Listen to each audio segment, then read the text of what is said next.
The first thing we are going to do is creating an application on the Discord developer portal.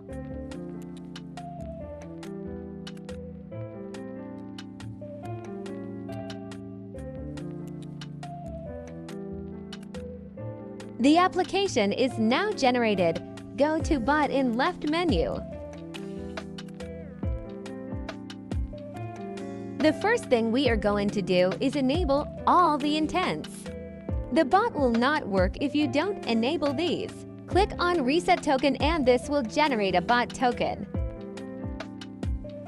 Now click Copy to copy the bot token. Go to the main BotGhost website.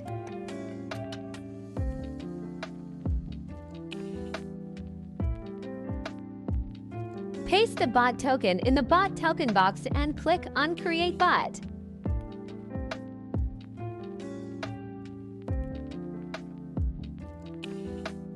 Your bot is now ready and set to use. Enjoy!